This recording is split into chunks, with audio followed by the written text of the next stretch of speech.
Saya Dr. Teofano, hari ini saya akan membahas mengenai elektrokardiogram.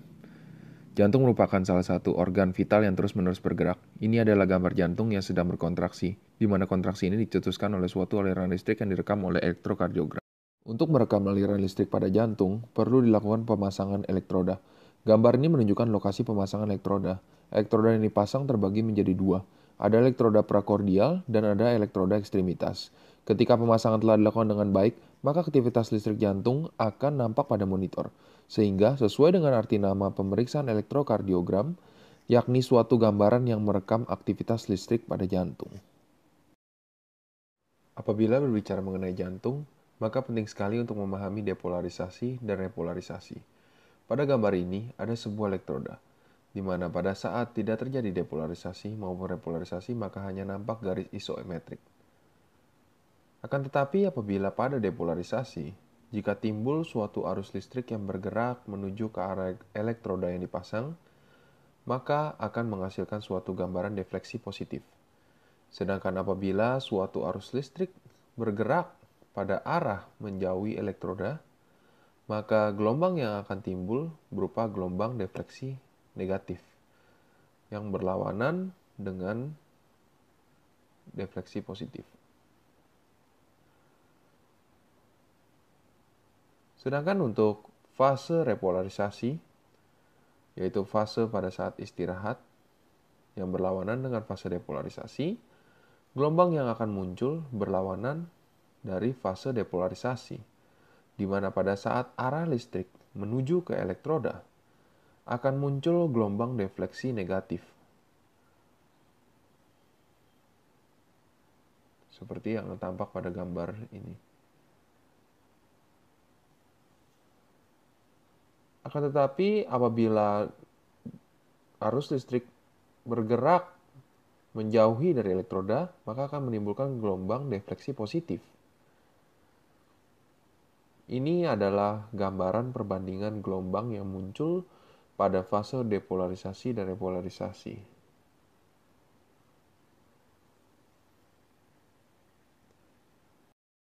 Berikut ini merupakan gambar hasil rekaman EKG yang telah dicetak. Terdapat 12 sadapan dan dibagi menjadi dua bagian. Bagian pertama yaitu 6 sadapan pada dada atau elektroda prakordial yang melihat depolarisasi dan repolarisasi dari potongan jantung secara horizontal atau transversal. Dan yang bagian kedua adalah sadapan bagian frontal atau elektroda ekstremitas yang melihat depolarisasi dan repolarisasi dari potongan jantung secara vertikal atau frontal. Pertama-tama saya akan membahas elektroda prakordial. Terdiri dari V1 sampai V6, di mana V1 terletak pada ICS 4, bagian kanan sternum. Untuk V2 terletak pada ICS 4, bagian kiri sternum. Untuk V3 terletak di antara V2 dan V4. Untuk V4 sampai V6 terletak pada ICS 5, di mana V4 terletak di linea midclavicularis kiri, V5 di linea axillaris anterior, dan V6 terletak pada linea mid axillaris kiri. Jika jantung dilihat pada potongan secara transversal, maka gambaran anatomi jantung yang nampak berupa atrium kiri terletak pada bagian posterior dan atrium kanan terletak pada bagian kanan, sedangkan ventrikel kanan terletak pada bagian anterior dan ventrikel kiri terletak di bagian kiri. Untuk sadapan V1 dan V2, mampu menilai pada bagian anterior dan juga dapat mengidentifikasi ventrikel kanan. Akan tetapi, juga penting sekali dalam mengidentifikasi otot pada bagian interventricular septum apabila terdapat gangguan.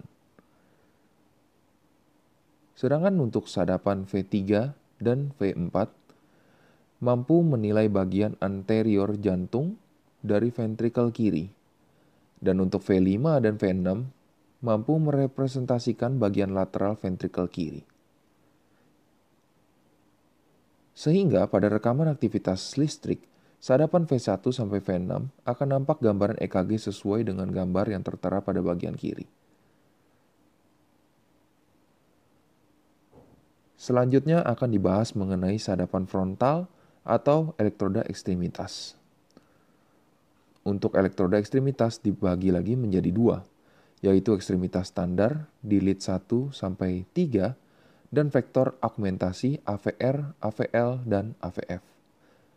Sadapan ini melihat depolarisasi dan repolarisasi dari potongan jantung secara vertikal, sehingga pada anatomi akan nampak seperti ini. Atrium terletak di bagian atas dan ventricle terletak di bagian bawah. Dan pada atrium nampak SA node yang merupakan pusat elektrik dari jantung. Untuk lead 1, mampu melihat jantung pada bagian kiri dan dapat dijadikan acuan karena sejajar dari jantung menuju tangan kiri pasien dengan arah 0 derajat. Sedangkan untuk lead 2, 60 derajat dari lead 1 searah jarum jam. Dan lead 3, 60 derajat dari lead 2 searah jarum jam. Untuk sadapan ekstremitas standar ditandai dengan lead 1, 2, dan 3 yang nampak pada bagian kanan gambaran EKG ini. Lalu saya akan berlanjut membahas untuk vektor augmentasi yakni AVR, AVL, dan AVF. AVL atau AV left melihat jantung dari kiri yaitu 30 derajat dari lead 1 berlawanan arah jarum jam. Untuk AVR atau AV right melihat jantung dari kanan yaitu 30 derajat di atas dari seberang lead 1. Sehingga apabila dilihat secara global, hal ini akan nampak seperti sayap pada EKG.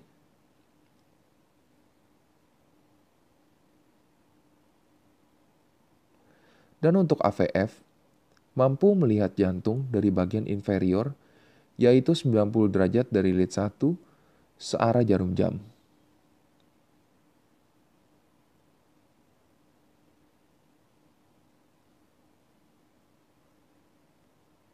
Pada gambaran EKG akan nampak AV right, AV left, dan AV foot.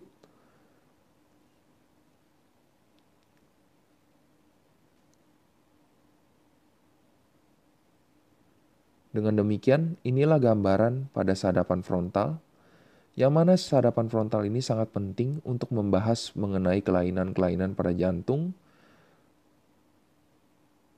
seperti pembesaran jantung dan ada kelainan-kelainan lainnya. Sehingga jelas pembagian dari dua elektroda yang membagi atau melihat jantung dari sudut pandang yang berbeda. Berikut ini saya mencoba menjelaskan asal-usul terbentuknya gelombang-gelombang pada EKG. Berdasarkan dari gelombang depolarisasi dan repolarisasi yang tadi telah dibahas, sekarang akan coba diaplikasikan pada jantung dengan dua sadapan, yaitu sadapan lead V1 dan lead V6. Pada gambar ini menunjukkan arus listrik yang keluar dari SA node, bergerak ke arah bawah menuju AV node, dan menyebar ke seluruh atrium sehingga ini merupakan suatu gelombang depolarisasi yang mana pada sadapan V1 dan V6 akan tampak suatu defleksi positif. Dan gelombang yang nampak ini disebut sebagai gelombang P. Setelah itu, arus listrik akan berhenti sejenak sebelum arus bergerak menuju ke berkas cabang dan terbagi menjadi kiri dan kanan. Di mana berkas cabang ini terletak pada bagian interventricular septum. Pada bagian ini terjadi perpindahan aliran listrik dari kiri ke kanan, yang mana hal ini merupakan fase depolarisasi pertama pada ventricle, sehingga pada gambaran EKG akan muncul suatu gelombang defleksi positif pada sadapan elektroda V1 dan defleksi negatif pada sadapan elektroda V6.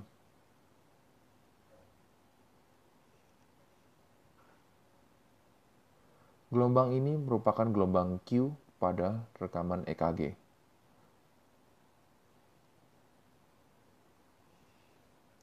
Lalu arus listrik kembali berjalan menuju ke ventrikel kiri dan ke ventrikel kanan. Akan tetapi karena otot ventrikel kiri lebih besar dan lebih tebal, sehingga arus akan lebih dominan menuju ke arah kiri. Sehingga akan muncul gelombang defleksi negatif pada V1 dan gelombang defleksi positif pada V6.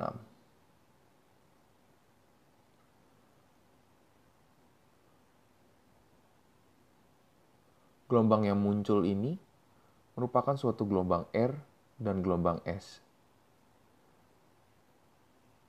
Sehingga apabila QRS disatukan menjadi suatu kompleks QRS. Setelah fase depolarisasi selesai, akan terjadi fase repolarisasi atau fase istirahat, di mana seperti yang telah dibahas sebelumnya, gelombang yang akan muncul akan berlawanan dengan gelombang yang terjadi pada fase depolarisasi, di mana ketika ada arus listrik yang menuju ke bagian elektroda pada fase repolarisasi akan terbentuk suatu gelombang defleksi negatif yang akan muncul pada gambar ini.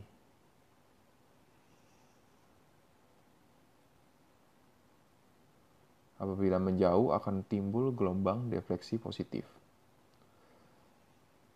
Kembali lagi pada hal ini, karena dominan otot pada ventrikel kanan dan kiri lebih dominan di bagian ventrikel kiri, sehingga repolarisasi pada ventrikel kiri akan lebih dominan, yang mana akan bergerak ke arah kanan, sehingga pada saat perekaman akan terjadi suatu gelombang defleksi negatif pada sadapan elektroda V1 dan defleksi positif pada sadapan elektroda V6 karena bergerak menjauhi dari elektroda.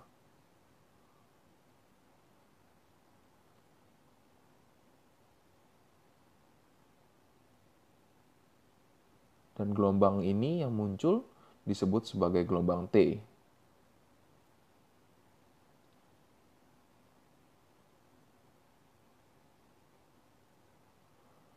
Hal ini serupa dengan lead 2 dan AVR pada sadapan frontal atau elektroda ekstremitas yang telah dibahas sebelumnya, di mana lead 2 sadapan yang searah dengan arah listrik jantung pada fase depolarisasi dan AVR adalah sadapan yang berlawanan.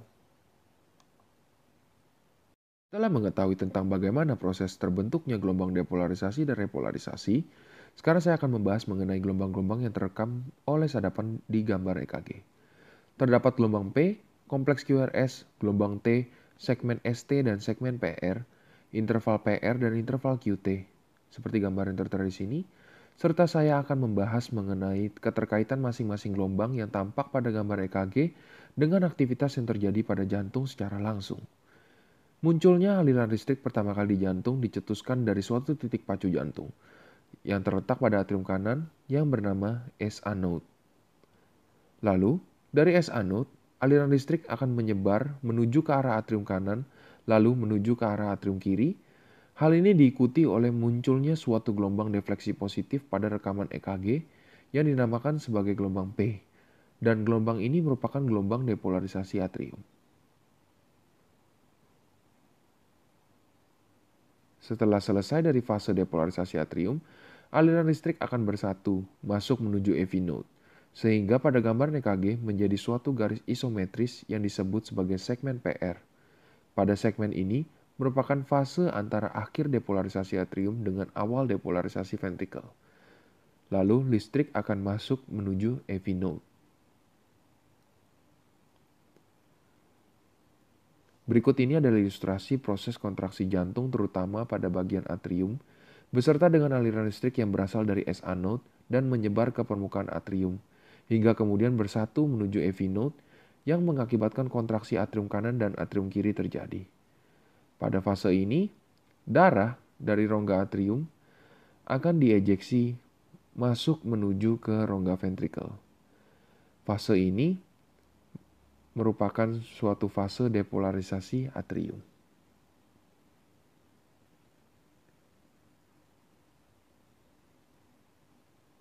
Setelah depolarisasi atrium, aliran listrik yang telah masuk menuju AV node akan dialirkan masuk ke berkas cabang atau bundle of His, lalu akan terbagi dua menuju ke berkas bagian kanan dan kiri, yang terletak pada daerah interventricular septum, serta akan menuju ke serabut Purkinje yang tersebar di ventrikel kanan dan ventrikel kiri.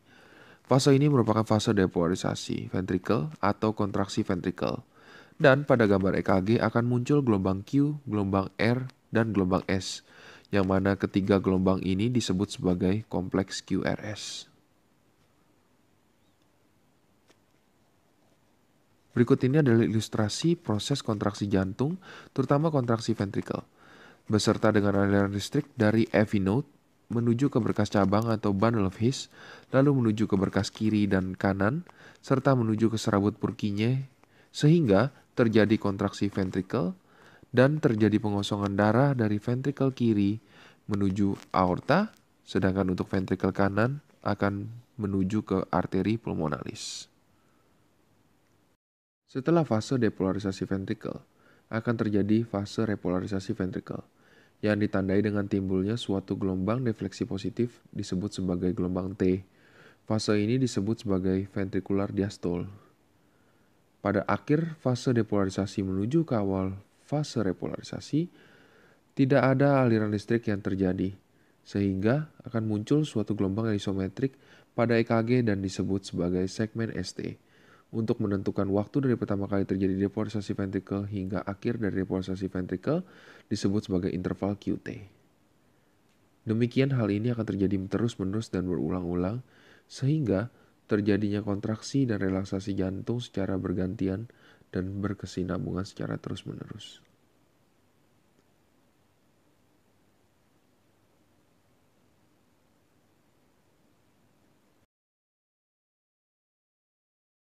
Setelah membahas dari masing-masing gelombang dan masing-masing fase, baik depolarisasi dan repolarisasi, saya akan mencoba membahas secara berkesinambungan dari seluruh gelombang ini dalam satu kontraksi jantung.